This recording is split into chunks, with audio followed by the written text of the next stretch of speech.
अनेक महत्वाकांक्षी प्रकल्प आणण्याचा आपला मानस होता, पण तो या ठिकाणी या सरकारने त्याला फळ घातली. मग अशा स्थितीमध्ये आज सरकार ठिकाणावर नाही आहे, कायदा सुव्यवस्था ठिकाणावर नाही, महागाईचा कळत करता, बेरोजगारांना काम नाही आणि नुसत्या लाडक्या बहिणी लाडक्या बहिणी लाडक्या बहिणी लाडक्या बहिणी हे काय योजना चालू केली.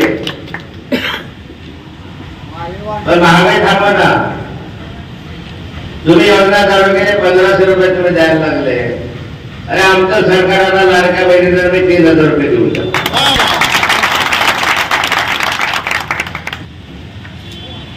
आमच्या सरकाराला या बेरोजगारांना मोठ्या प्रमाणावर आम्ही भत्ता देऊ,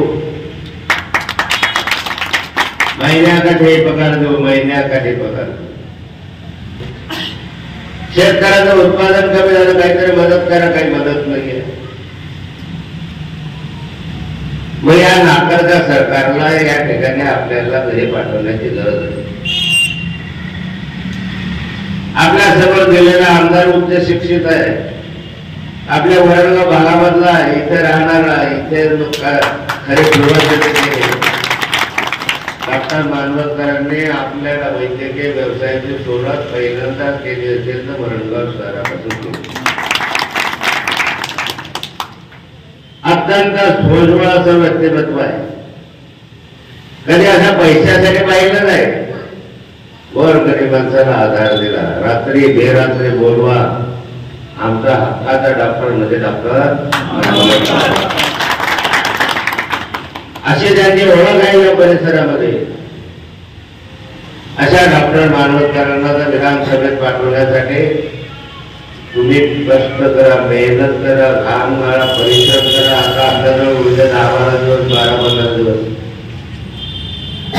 रात्रीचा दिवस करा. लोक उत्सुक आहे. जनता या सरकारच्या विरोधात आहे. जनता या सरकारला मत द्यायला तयार नाही. फक्त आपण त्यांच्या बरोबर गेलो पाहिजे, आपण त्यांच्यापर्यंत पोहोचलं पाहिजे. घरोघरी जा, कॉम्प्लेंट द्या, घरोघरी जाऊन आपली भूमिका समजवा. हे सरकार खोटारडं सरकार आहे,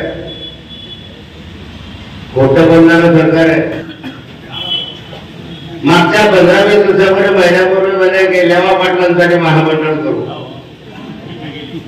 सगळे लेवा पाटील आले, फटाके पडले. कुठे गेलं ते? खोटं बोलले गेले. गुजर समाजासाठी महामंडळ केलं. कुठं केलं?